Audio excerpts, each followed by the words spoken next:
Having one of those days, sociology spectrum as an outstanding contribution to social science.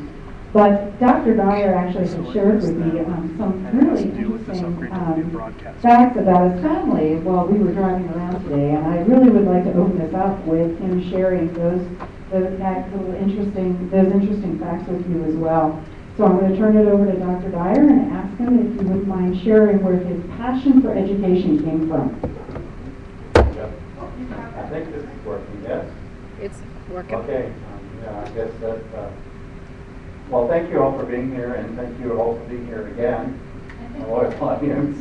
And yeah, I grew up in a house of educators, and my father was the first faculty hired at Scottsdale Community College, was in the janitor and dean in the church across the street before the college was actually built. He was the chairman of the Fine Arts Division, and that was built up into one of the top programs in the country at the 2-year level. He was quite an extraordinary fellow and had a very strong passion for education and community service. And while he was at the college, one year he was nominated and awarded the position with the recognition of any educator of the year for the whole country. So quite a guy. One of my mentors and my heroes. My mom, also an amazing educator, taught management and English in high school for many, many years. And one year at her high school, she had an exceptionally good quality group of students in her management program, and wrote some really glowing letters for them.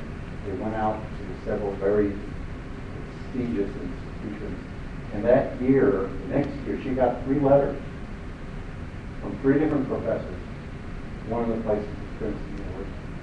And they were complimenting her on the preparation of her students in management. They were so impressed with her knowledge that they took the time to handwrite a high school teacher a letter. And to me, that's just as good as giving me the work and back that. So, Mom is still with us. She is. Her years and years of doing that have blossomed into poetry, and she recently published a book called what is it called? The Art of Being There? State of Being, thank you. Of course, the person back there who designed it. State of Being, and it's available on Amazon. It's a wonderful work. Her poems have been compared to a modern communication. Just incredible stuff flowing out after years, 50+ years of education. So those are my parents. Clara R. Dyer. So I think a little bit of thinking about that. As Mary Ellen said, I applied anthropologist, administrator. I found that anthropology is a very important part of being a good administrator, because I can understand and delve into the culture of institutions and learn about the various communities and their interactions, and really use my skill set to understand people, to be a good listener, a very active listener, and use that for a approach which is basically modified and motivated by primary worker relationships. So I'm very keen on making sure that I get collective knowledge, I establish a baseline, I understand what people's needs and wants are, and I act as a facilitator and a builder of leaders. That's kind of my philosophy of education and a little bit about myself. So it's open to questions.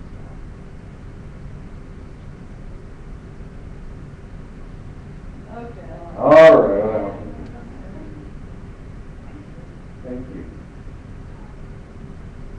My question is, if you're selected for the Vice President of Academic Affairs, can you explain to us what the first 6 months look like for you? Question being, if I'm selected, what would happen in the first 6 months? I truly believe that you need to learn about the place you're in, and you need to develop relationships with the people that work there. First of all, would be establishing rapport with my team and making sure that I understand the context of the site. There are things that happen throughout the year that happen regularly that are very important things that need to get done, and you need to learn about those quickly. You need to pull yourself up to speed.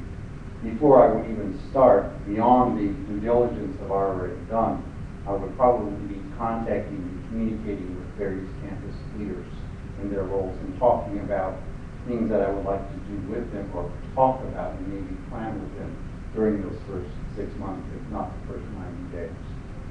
That would include talking about the process of how we are organized in terms of leadership and decision making, how that interfaces with the long-range plan and the self-study, and how we can move to actually integrate assessment into those things. Because I think it's a very important piece. That's still not where we'd like to be. I think there's a lot of work that we can do in both those areas, assessment and your organization, and start the discussions, develop some forums, and not only do outreach, but do inreach. The inreach being here with you folks, but the outreach being with the community and those various people who I should also get to know, who are part of the community of interaction, the educational community, the corporate sponsors, the community organizations, the chambers of commerce. So it's for me also a process of learning the cultural and community landscape of the region, of the institution, and most importantly, learning about the students themselves. So I would look for opportunities to go and ask for permission into classrooms, sit in on lectures, hear about students, talk to students, interact with faculty and talk to students, do some focus groups about key and important issues, particularly in terms of decision making and shared governance.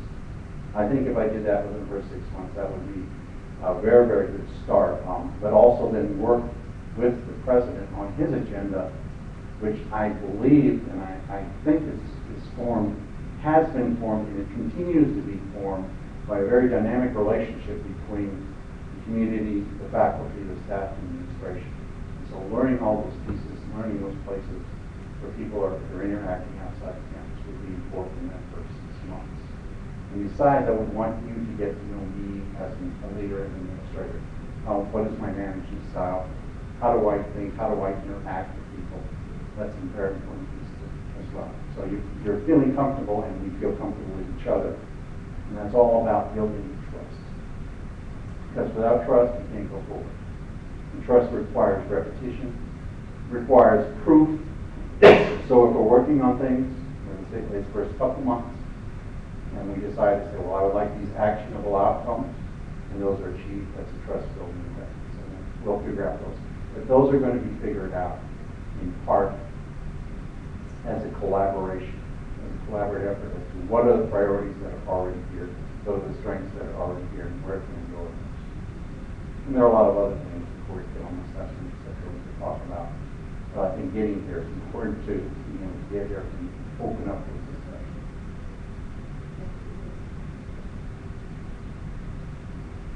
Excuse me. I have a couple right off the bat. So I'll just start with the first one. You're an anthropologist. Your education is in anthropology, which, is that correct?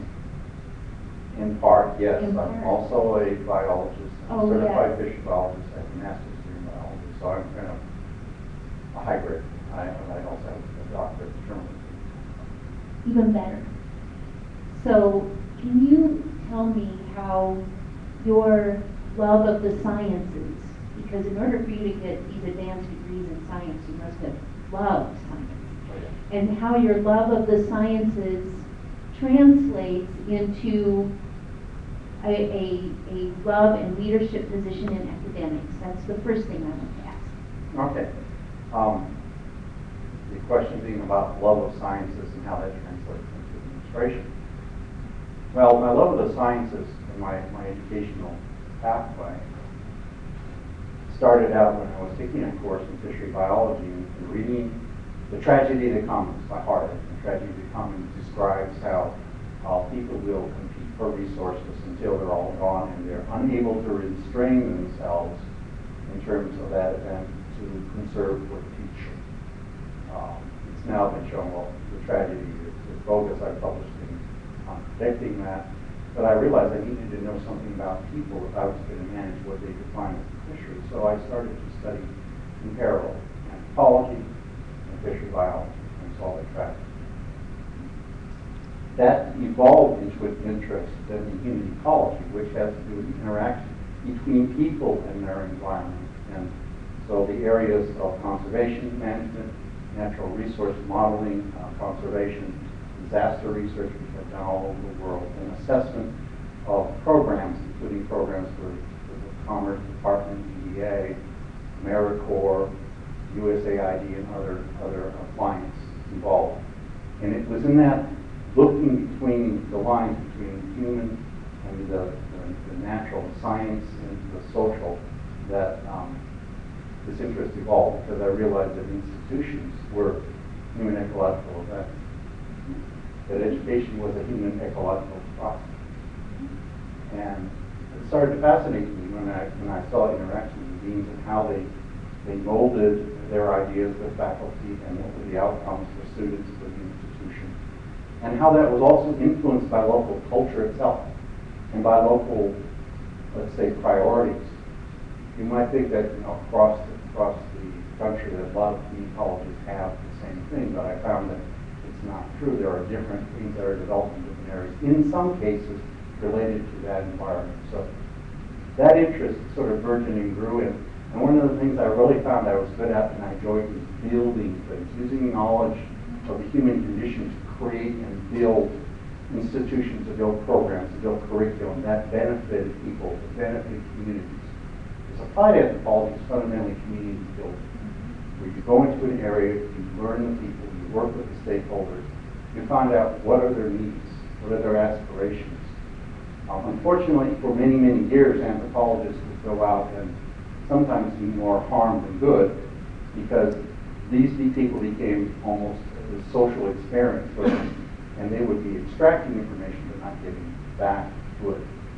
But applied anthropology, the Society for Applied Anthropology is just that.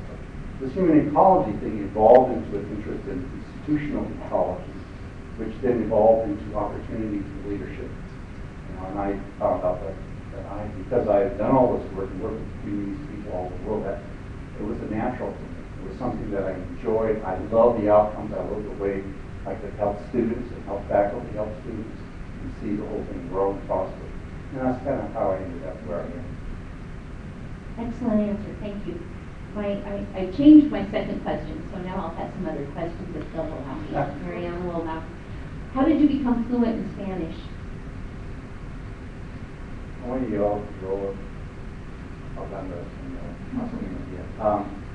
It started with a field question. I was very interested in artisanal fisheries and wanted to have that experience. In anthropology, they say, go forth, young sparrow, to places overseas. Study exotic cultures. Don't go down the block like many sociologists do. Go overseas. And you can find your own village and make it yours for the next 30 years and talk about it and its changes. So Mexico was right there. I was very interested in fishing and fishermen because I had done that, bicultural kind of thing, ecology thing. So I took a couple courses in undergraduate courses. And I get the feel, as we say, Pablo Frio, cold turkey, and started living and working in Alvarado, which was my home site. I was actually working there, of course, through local small communities, and learned it in the field by interacting and talking and trying. That was difficult, but as you get immersed in the community and no one spoke English. In fact, they asked me, boy, you've got excellent Spanish. Where are you from? Mexico City? No, from El Norte, más al norte de Mexico. So anyway, that's kind of where I got started. But then as the time went on, and when I was working for Dyer International, I had projects all throughout Latin America. So that in part meant training people who spoke primarily Spanish. I had a huge project in Panama where we were looking for recipients of scholarships and programs who had been back in some cases under the Central American Scholarship for Peace program for 15 years. And I was tasked by Georgetown as a subcontract. Go find these people and interview 78 of them. There were 444 of them on the list. But I lied, because when I got to Panama, I told mi equipo, I called them Los Tigres de Panama, because they were really good at finding people. I said, Cristóbal, ¿cuántos queremos de estos estudiantes? Todos. Alfredo, Remo, todos. Which means we want all of them. So I didn't tell them we have a contract for 7 years. So when we left, we had identified and interviewed, some of which have been back 15 years, 376 students in 21 days from one end of the coast to the other in Panama, multiple provinces. And Los Tigres really did their work. They got out there in the quad, and you go to this house, and Theo was there. Well, she's not there anymore, but go down there. His aunt down there might know where he lives and move. And there's no telephone or whatever, so it was a big project to find them all, but we did it. And so it was very successful. We were there, city mountains, country mountains. These people had gone out and come back, and we were trying to measure the impact of their education on their country as a cohort. So that was very. So learning, training people in Spanish, working with people who were in little communities who would come out as the gatekeeper, and they didn't speak a word of English, and you had to explain to them what you needed and you were looking for. That was very important. And since then, back in the United States, working in various institutions, teaching conversational Spanish at community colleges, at universities, the present institutions has kept my Spanish up. I think it's very important to do that because wherever I go, we have growing Hispanic student populations. And when I was in North Carolina, I worked with the Mexican Association of Mexicans in North Carolina. I was an outreach coordinator. We did all kinds of La Raza Festival on campus, which was a Google Baptist campus. It was huge for them because what are all these people dancing and doing all this stuff? And, it was great. So, yes. Thank you very much. My daughter was in the Peace Corps, went to Guatemala, and she had a very similar experience. She had taken academic Spanish in school, and then she went to Guatemala where that's all anyone spoke, and she learned the language really fast. Guatemala. Yeah. Oh, it's wonderful. We went and visited her, but she also told me too a story where she had to explain to some of the people there how to make something. I forget what it was, but she said that's really when I had to learn Spanish because I had to explain something.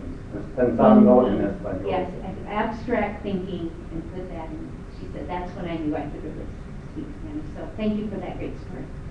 Now I want to bring it, that's okay, Mary Ellen? I want to bring it a little more closer to home. Yes. Part of the job of the Vice President of Academic Affairs is the budgeting process. Yes. And through my time on the Board of Trustees, I have heard different conversations about some of the clinks in that process, that there are folks who would come to the Vice President with a budget request, and oftentimes those decisions were made by the Vice President that I think are sometimes seen as arbitrary, but maybe aren't. But can you explain to me experiences that you've had in the budgeting process and how you balance the needs of different programs when those programs come to you with a list of what they want and need? Well, that's an interesting issue, and I think in part it's compounded by another issue, and that other issue has to do with organizational management and decision-making on this campus and sub-levels. For example, we have no departments. Yes, there are no specific departments with department heads who then report to a dean who then forwards decisions. That in effect makes it a kind of an interesting proposition when information flows up and is not prioritized. And so if you have just a list of wishes and wants that are not prioritized, where the process within a unit hasn't been part of that decision, that can create confusion. It can create a sense in some cases that decisions are arbitrary, that favoritism is involved, that you haven't really thought through which of those priorities fits with the programs that really need the support, where we have growth areas for enrollment, where there are high performance, with expertise. That's not part of the process in the thinking. So what I would like to do is make sure that we have some broad discussions on the budget process and decision making and how information flows up, because I do not believe in arbitrary decisions. I do not believe in making decisions for this institution without significant input and being able to prioritize those that fit really the needs, so we can have some growth areas and we can focus our resources. If we can't do that, then it's like a meandering ship that's bumping into rocks, and every once in a while does something right by accident. but we don't want to do things by accident. We want to have a plan. It should link back to the strategic plan. It should link back to your general educational goals, your self-study, and that should tie into the budget, should tie into the decision-making process. But it also, for my management style, since I believe in primary work relationships, needs to be fully informed by faculty, by staff, by administration working together, and not be, in any essence, a single person's flat-the-table arbitrary decision-making process. I will not make budget decisions that way. Thank you. That's all I have to know. Thanks for helping me. Mine is kind of a follow-up question to the staff. You talked about information flowing up. So what about the information flowing back down? Good question. To the departments and divisions and all that, in terms of why those decisions were made? Because in the short time I've been here, that's one of the things that people seem to not like the most is that information goes up and it goes into a black hole, and there's no information that goes back to the top lines. And that process needs to start with a breakdown of how the information does flow up. That there are stops and there are listening events occurring. And then when decisions are to come out, that people are brought in, and you have a forum of your leaders, some will welcome here, and you're going to talk about the decisions that are going to be made, and say, well, I have these several options. We are going to make a decision, and these are the options that we have. Your input is valuable.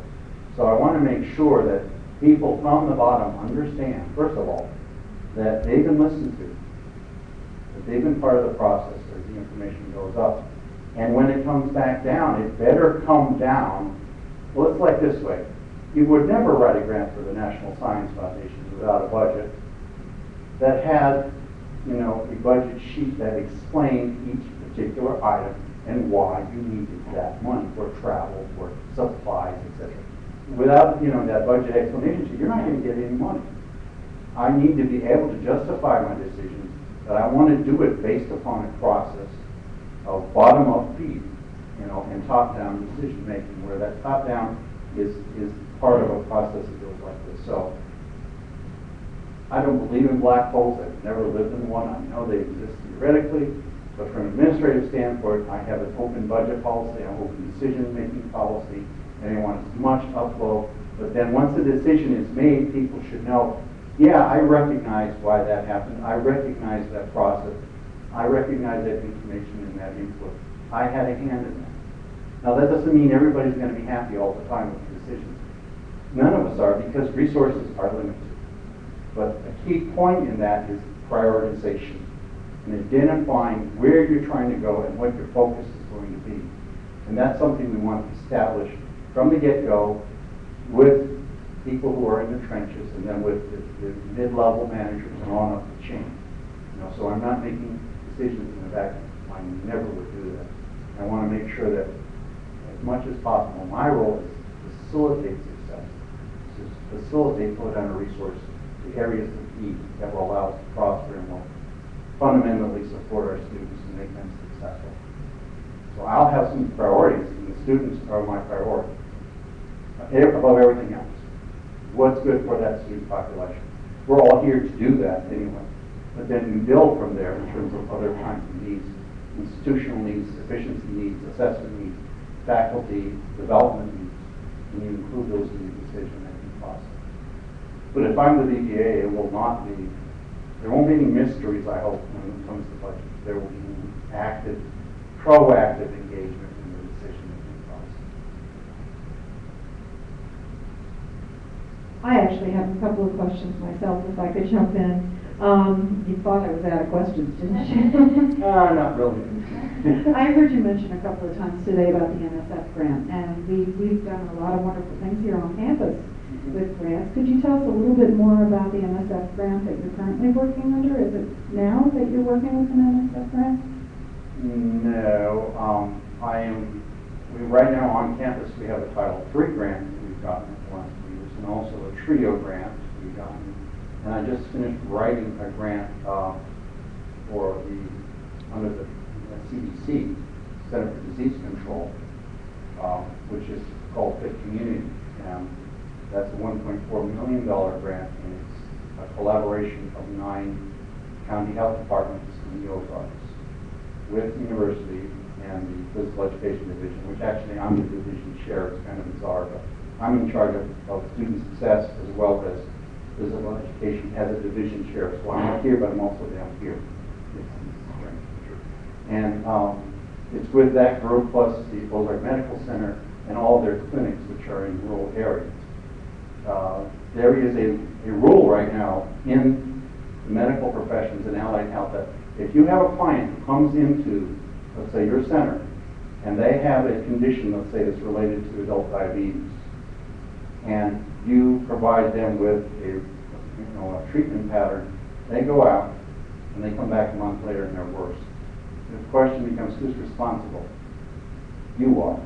And you will lose federal funding unless you show you're responsible to try to adjust that problem, and that links to fitness and community health, wellness programs. Throughout the country, hospitals are being put on notice that they need to have these kind of programs in place, functional, that will address similar kinds of problems. So this is the response to that. I did a similar program like this called Fitness by Design North Carolina. Incredibly successful, still going, got additional funding that institutionalized. So I'm trying to do it for a much larger place. About 150,000 people are the target population for this, plus the 9 county health departments. But that's the Center for Disease Control is the funding agency for that. And another thing we've heard a lot about assessment today. How about post-placement assessment in the workplace? Have you done anything working with employers for the effectiveness once their student obtains employment? Unfortunately, with our institution and the places where I've worked, they've never tracked that. But I've always wondered about that. As we send people out into the workforce, we hear stories and we get anecdotal information back about their successes. Most cogently is the work we've done in allied health and nursing in the Ozarks, where we know we have an over 85% placement rate. So you can go to virtually any rural clinic and it's placed by there's a nurse or nursing assistant there who is a MSU West Wings alumnus student from that program. Beyond that, there hasn't been a lot of tracking of it. I talked about it with my IR folks, institutional research folks, and we recently had to deal with that in terms of an application form that I submitted to the Aspen Institute, because we're in their top 10% in the country, and we had to do the best we could. Now, one thing that we are working on, and I am working on as the coordinator of this program on our campus, has to do with our VESTA program. This is Viticulture, Enology, Science, and Technology Alliance. Making wine and growing grapes. Well, we started some years ago with, a couple of years back, with a regional alliance, National Science Foundation funded. And it's a virtually online program with one caveat, that you have to do a field thing either in a winery or a vineyard to do that, your internship there. Other than that, it's all online. And most of the faculty are run through my office, and I check the credentials and all that. But they're spread out all over the country, and we have students from coast to coast. Well, that recently resubmitted that to become a National Center of Excellence under NSF, VESTA, under ATP, NSF. And they only award 1 or 2 of those a year, and we won the award. So we are now a National VESTA Center of Excellence. Now, VESTA is our acronym, by the way, and we train people in this industry from coast to coast. And so on that case, we do have very good data tracking outcomes of people who have gone through their program and what they are doing with their education in terms of working either in a vineyard or a winery. In some cases, we've had remarkable results. It's interesting that the average age of the student in these programs is 43. So this is not your typical high school student coming out of the VESTA. The guy was 56. He graduated with his certificate in the degree program. Somehow got hold of some land his grandmother owned in Ohio. He was a lawyer, and now he's employing 70 people who are all working in these vineyards with these plants. So we are tracking that kind of data through VESTA, but in terms of the other hand, of course, for the health and nursing. Other than that, there's not a whole lot to track. Mostly it's going forward, transfer programs to Springfield or University of Missouri, Arkansas, and other places. Thank you.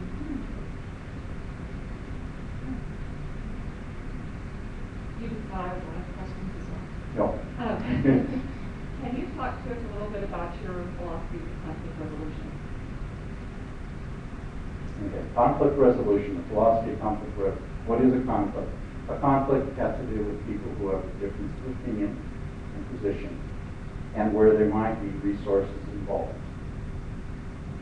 If we can define, I can define conflict before I go into conflict. With conflict resolution, one of the things I clearly want to do is find out both sides. So if there's a conflict between faculty and staff, between a faculty person and a student, I will individually and personally and confidentially talk to both sides. I'll write the information out, I'll analyze it, and then I will probably reflect off of one other person, maybe someone in HR, maybe the HR director, and discuss the facts of the case. Then I will bring the folks in together. In some cases, if it's an HR issue that might involve them, there'll be the two of us in the room with the persons, and we'll work on that issue of conflict.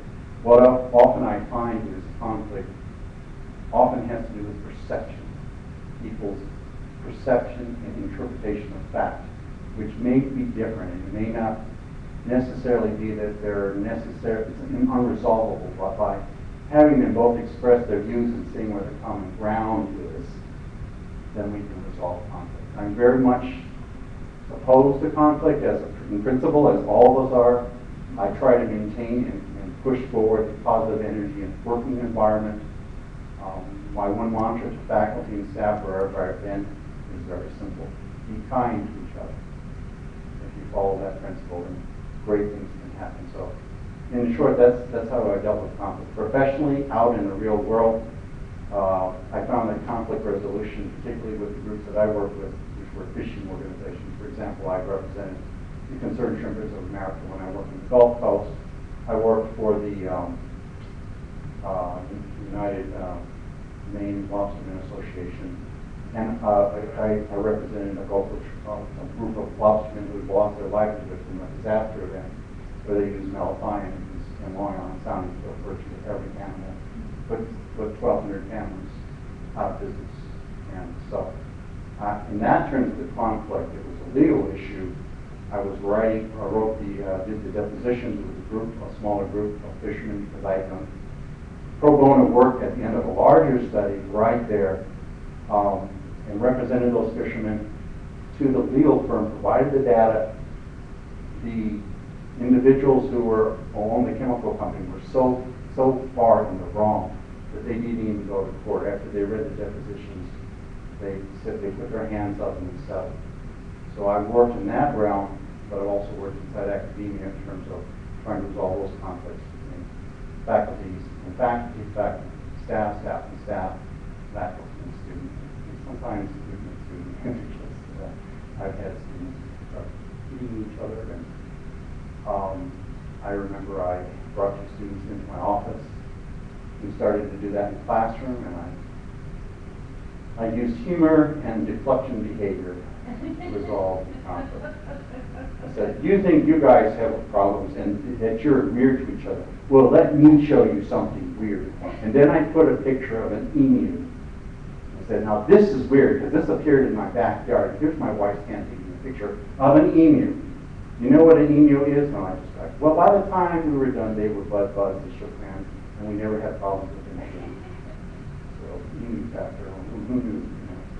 Anyway, I do believe that by reaching into individuals and getting to their, what's really bothering them. Because often conflict, it's not what appears on the surface. There's something else going on. It might be they've had a bad week, a bad month. There's been something that's been bothering them. That's an issue that's been going on for some time that I, as a leader, should already know, or should have heard about or know about, but it wasn't brought to my attention.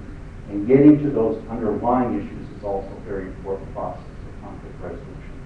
But again, as I said earlier in one of the other sessions, I'm not a psychologist, but I am a good listener.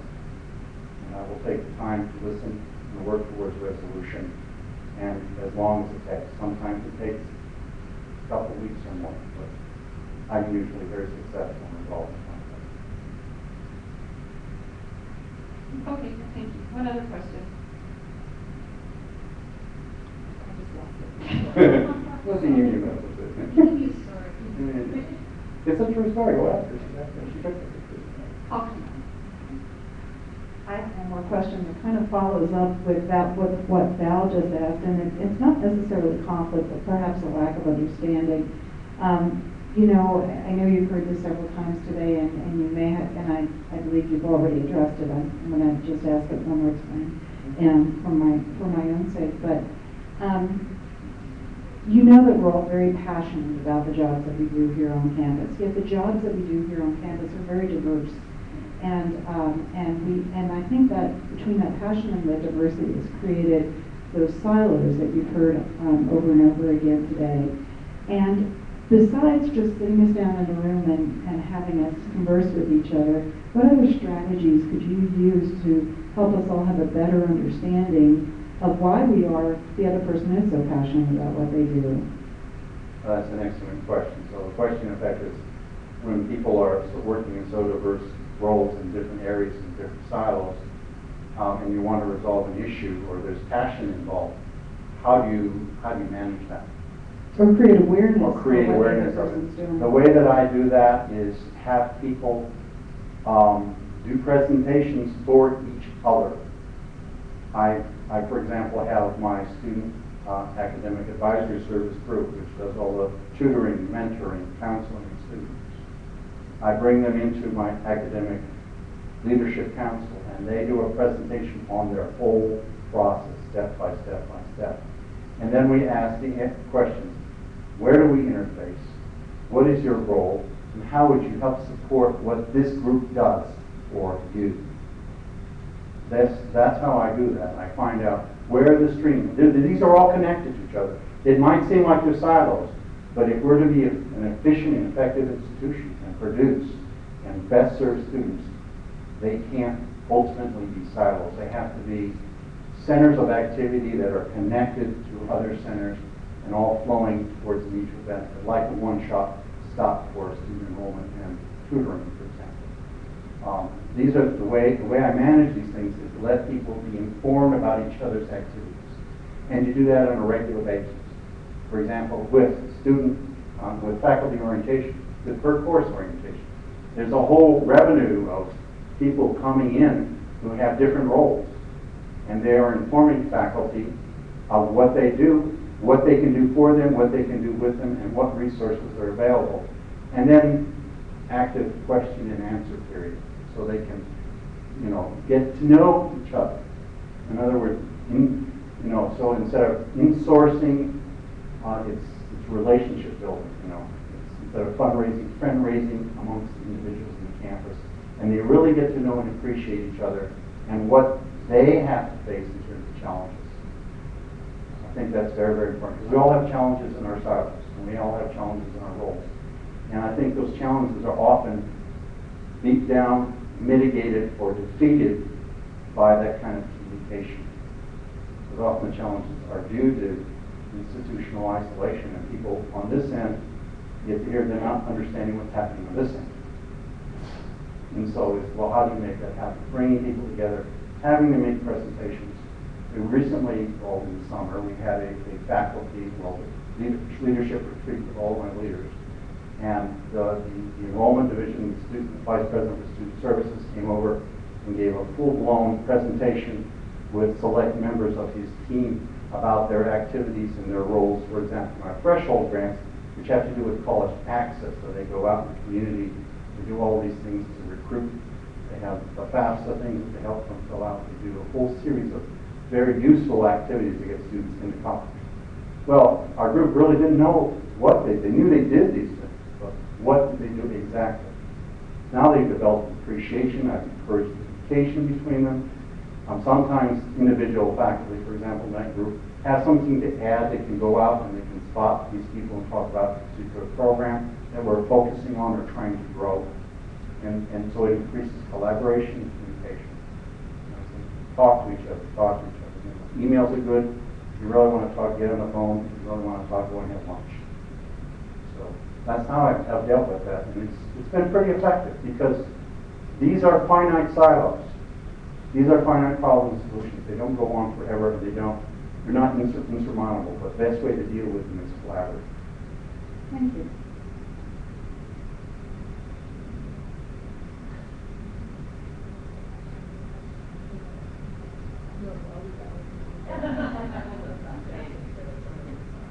Oh, okay. Currently, in our college, there are two divisions that one has an interim dean, one that has had a dean for over a year. And obviously, the vice president has to carry to be responsible for hiring those positions. So my question is, what qualities do you look for the individuals to fill those roles? That's part one. And then part two is, do instructors in those divisions have kind of been on their own for the last year? And how do you make sure you get buy-in from them and plus, I guess, help kind of get them back where they feel like they do have a voice on it? Well, first thing to let them know is that you're going to sit down and talk to them as a group. One of the things I would do if I were to come here, and it takes a little bit of time, that's part of the first 90 days, 6 months, to meet with every person individually on this campus who's in the academic side, and all faculty. And as I can with groups for course faculty. Find out what their expectations are for leadership, what they imagine a leader should do, and where are the trajectories within that group, in that department? Where are the opportunities? And what kind of skills would you need in a leader to be able to take advantage of those opportunities? Get that information and then work on the job description, tailor it to that, and share it with that group. Say, this is what we talked about and you imagine. Tell me what I mixed. Does this capture what you're looking for in a leader? I will then add what I'm looking for in a leader for their review and comment. So that's how I would go about doing that, and then the advertisement comes out. What I'm looking for in a leader, what I would look for in a leader, is somebody that is a good listener, can collaborate, has a lot of intellectual capital in their field, if possible, is experienced in a leadership role, specifically at the dean level or higher, and has a personality that would fit.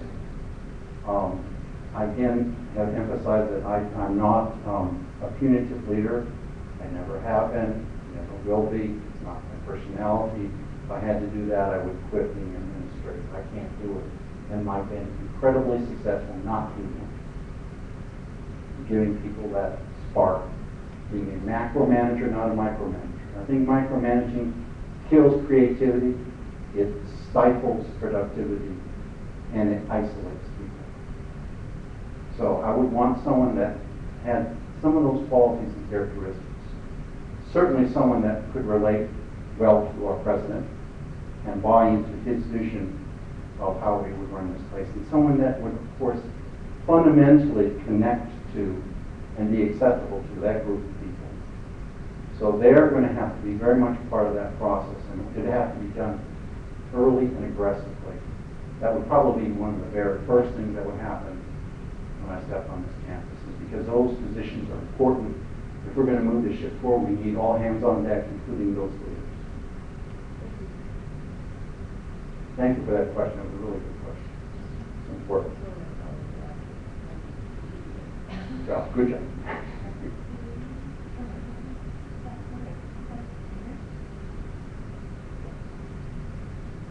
This question probably get asked a lot. Why do you want to live in Cheyenne, Wyoming? Because my wife told me to. My husband never does everything. No, okay, I can answer that question pretty easily. People say, well, you know, it's not really a big place, but it is growing. Well, it's the West Plains, we've got 12,000, and that's the biggest place. That's the largest community in the Ozarks, so we're looking for something a little bit bigger. I would love to work and live here because I grew up out west. I'm used to the western, I guess, worldview, the connection to nature, the connection to the sky and the water. I love to hike. I love to fish. I love to just be out in the mountains. I like vertical. I think that for me that's almost a spiritual need to be able to climb a mountain. I've been doing it since I was 3 years old. And so to me it's an important aspect. I think Cheyenne is for the size of this beach, culturally rich. It's got all kinds of things to offer, both from its heritage and history, but also from the best of what is Americana in terms of American culture and high American culture. You have a community choir, you have a chamber for singers, you have the symphony orchestra. By the way, I'll be auditioning for that orchestra. I play viola, and they do have a spot. I got the, I can manage. I don't know if they'll take me, but maybe let me say way back. But I'm presently the principal violist in Mount Holmes, so I'll probably be able to do that. There are those aspects. There's the sense of community that's here. You see it talking to people in the street. You see it talking to people in the hotels. People that are passing, they're very, very friendly. They're open. You can stop and they will have a conversation with you. That doesn't happen every place. I think, and we talked about this, that there's this revitalization movement going on. There are all these economic partners that you have and willingness to utilize and collaborate with workforce development with this institution. That means incredibly exciting. And it's just a beautiful place. What more do you want? It's a great quality of life. It's you've got all of these wonderful cultural events. What is it called? Frontier Days. Frontier, right? Frontier. The largest outdoor rodeo in the world. I love rodeos. I think they're cool.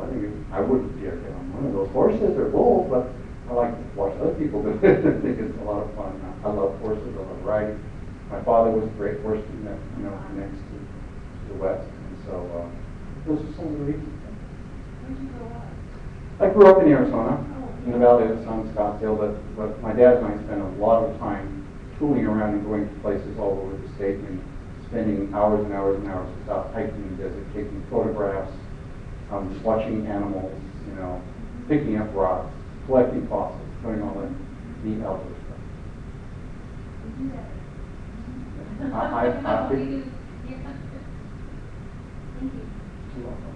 We've heard a lot about your collaborative style and bringing people to the table, and I'm sure as you have recognized that you visited our campus today and the various groups and cohorts that you have had the opportunity to be grilled by, that we have a lot of strong personalities, and we're very, very, very passionate about what we do.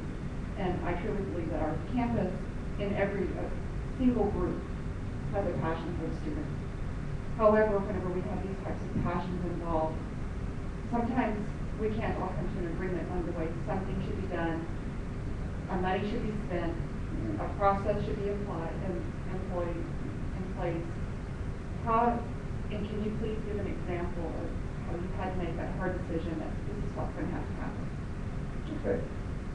And that's, first of all, the first step to answering that is saying that leadership has to happen. There has to be a decision made as to what direction you're going to go in. A case in point, curriculum development.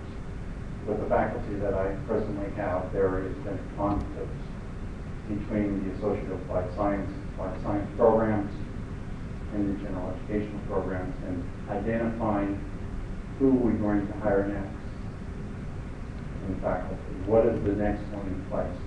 And it's been an ongoing debate and conflict that has to do with processes that occur in faculty senate, where you have very, as you say, they're similar, very strong voices, each wanting to push their case. And that has created that had created, before I got there, deadlock, where they in fact could not decide. They were being asked by the chancellor, what are your priorities? What people do you want to hire? And trying to justify that again with links to the long-range plan, the strategic planning process, the budget, and needs of the students in the region.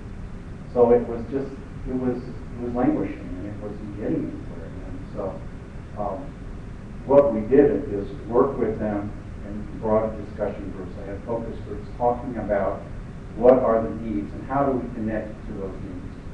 Get outside the box, forget about your department, forget about your particular agenda, And let's think about where we are, who our students are, and what opportunities out there are we missing that are not being tapped. Now, what has happened in that regard then is there's been a shift. We know we could continually use more English instructors because of our needs for developmental ed and instruction in that region.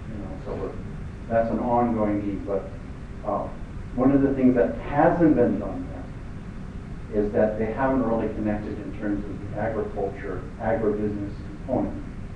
So the way that I have dealt with that is identify people into the areas, ask them to talk about this particular opportunity, which is also related to the fact that we now have an established small business incubator, a regional Ozark small business incubator, which has just won an award as the top economic small business driver in the state. And our person there, who is their outreach planner for small business, won that personal award for himself for his efforts, two separate things. So look at this opportunity.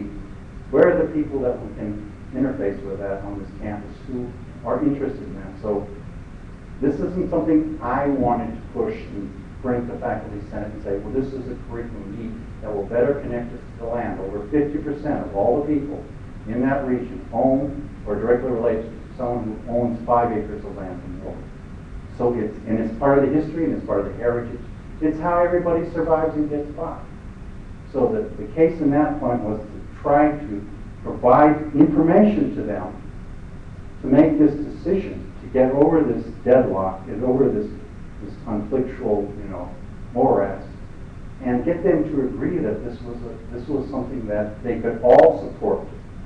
So I created, I talked to people, and individually 4 faculty came forward. They represent the natural sciences, resource management, business management, agribusiness, and online business. The last one is, well, actually someone from our computer science division who happens to be interested in biotubes and biochar. And so they've come together and they've developed their own initiative as a collective, which they're now presenting to faculty senate, and they're starting to listen. And that, which is some growth area and opportunity, is going to move forward. It's something that now everybody's agreed upon. Some of these other things have fallen away, and that decision has been made to work together to do this. Not only were we able to do this with them, but I've been able to work to create a co-op, where one never existed before, that takes into the peculiarities of the region. We have everything from people from bees to buffalo being grown in the Ozarks, but it's grown in indiscriminate and variable quantities that fluctuate over time. So for people to have a co-op for bees, it doesn't sustain itself. For buffalo, it doesn't sustain itself. So what Ozark Farmers does, and it works with the faculty and with these programs, is it pulls all of these producers together under one umbrella, the buffalo and everything else in between, including things like artisanal pastures.